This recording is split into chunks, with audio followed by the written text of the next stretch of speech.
Hello and welcome back to the railway, guys. You'll have to excuse the mess because the cardboard's out again. I'm actually building another piece to go just here in front of that door. I would just build it on a grass mat, but we've got to get through that door, so I'm making it a solid piece so we can take it out and still get back there.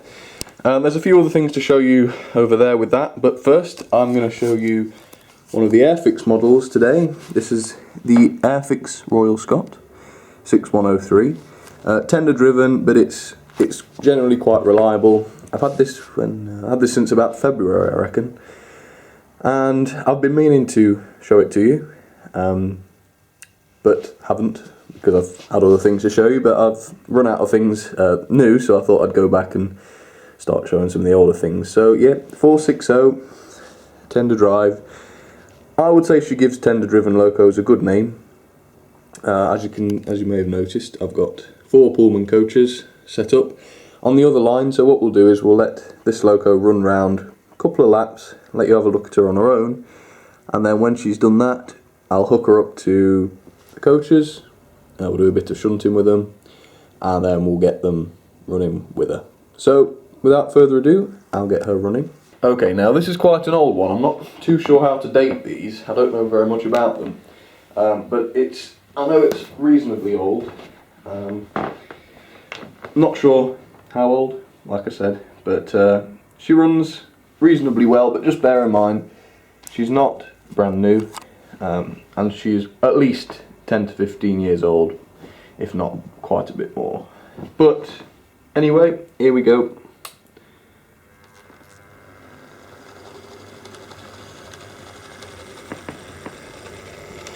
Now she is quite interesting because she hasn't actually got any pickups in the tender at all. Both the pickups, as in both terminals, are all on the loco, and there's a couple of cables that go straight to the tender. So that's, well, not very usual, I suppose. Don't know if you notice anything different about this area, but I'll show you that in more detail in just a bit.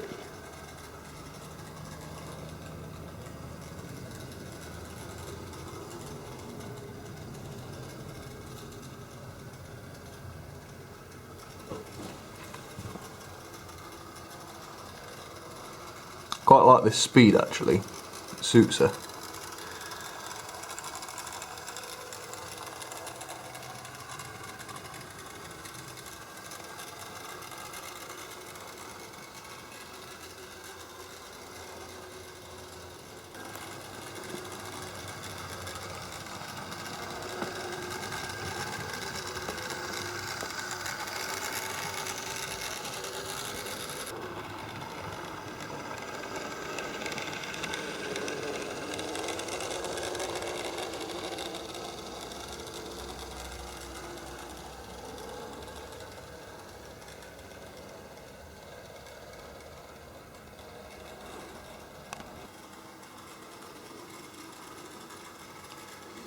Alright, when she gets level with me, I'm going to attempt to couple her up to these coaches. Of course, with some of these locos, you never know how they're going to behave on points. Normally forwards is alright, but we'll have to see how she goes backwards. But anyway, we will stop her about there, I reckon. Okay. I'll try and hold this steady, but it's just the usual drill. Alter the track, and there's no other locos on this particular line, so we shouldn't run into any, hopefully we shouldn't run into any issues.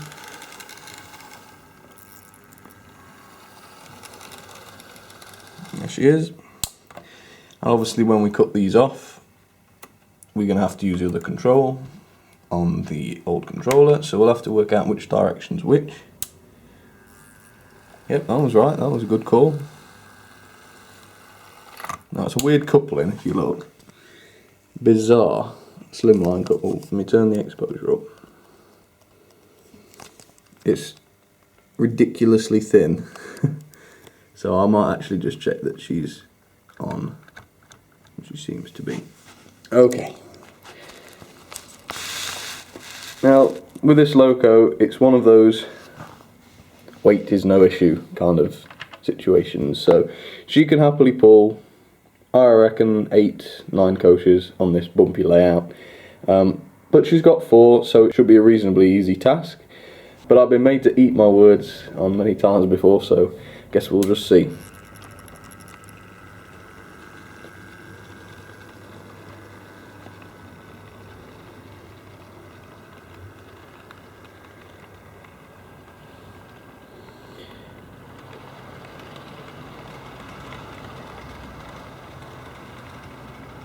Got her running at quite a gentle speed,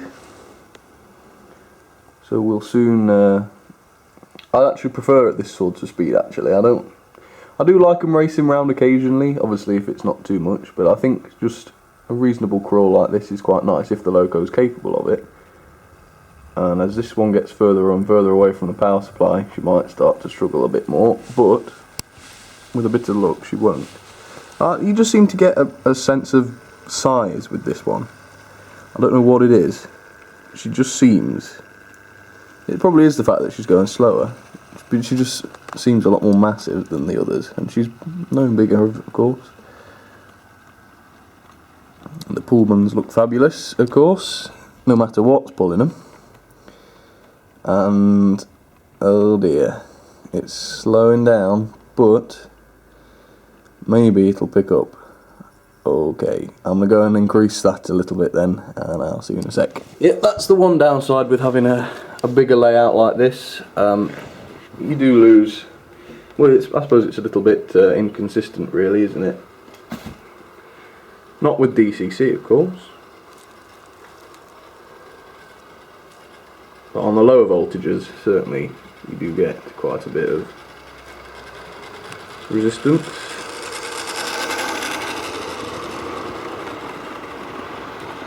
But at least we've seen her going slow.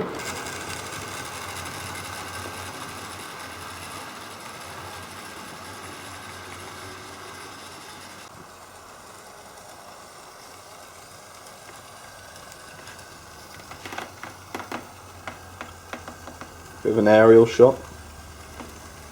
I suppose the scenery contributes to her looking bigger than she is. When you see her against the background, could be it. My 2 Bachmann models lined up there. Not on purpose, that's just how it happened to be.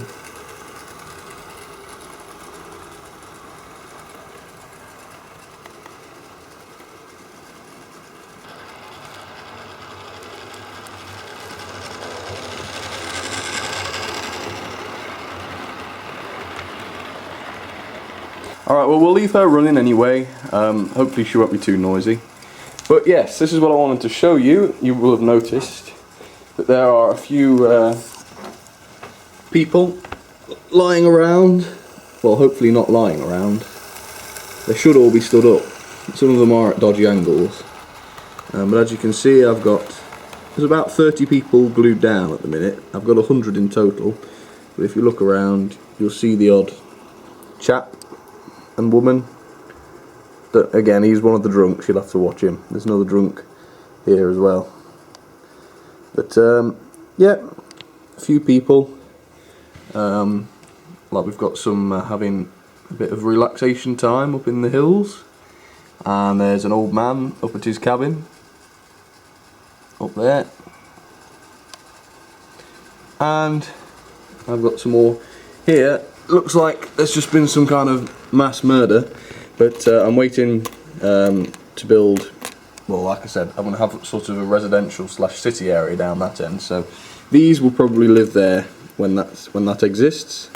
But these were eBay, about £3 something for 100. If you want a link, I can send you one if you're interested. Had a bit of trouble making them stand up, but there are some nice ones. I particularly like the ones that sit down. Like that person there. They look particularly good. I was experimenting with a few different ways to stick them down. Some of them I've got blue tack on the feet. Doesn't look particularly good, so I won't be doing that anymore. That's my preferred method. Tiny blob on each foot as opposed to blobbing it onto the surface, and I think that looks best. So that's what I'll do for the rest. But as you can see, the blue tack one's at the back, so that was done consciously, I hope. And yeah, and they look pretty good. And there's there's a fair variety: men and women, old people, walking sticks, bowler hats, for example. There's quite a collection, really. I'd say of 100 pieces, there's probably 3 of each. So there's a hell of a lot. There's probably at least 30 variations, whether it's just a different coloured costume or different position or different clothes. There are some particularly good, like this one, for example. This one's got a lot of detail. Let me zoom in a little bit. If it's going to have that, I'll probably just have to move her close. She is extremely tiny. I'll put her in the light and show you. So there you see it. Little tiny woman with quite a detailed dress on and a purse, and she's got facial features and a hat, and that will give you the idea of what kind of size we're looking at here. And for the price, it's very good, because in model shops you do kind of see them for £1 a piece or something silly like that. So this is actually a step down in detail, but you can actually create quite a realistic effect with a few crowds of people. So like I said, you buy them with 100 of them at a time. I've just bought 100 for now, but if I like the effect when all 100 are down, I'll certainly be buying more, and we can try and populate this place a little better. But that's pretty much all I've got for you at the moment. So thank you very much for watching. I hope you enjoyed it today. Just another casual look at one of the locos, and if you liked it, please like, subscribe of course, and I will catch you all next time. Alright, cheers guys, see you soon.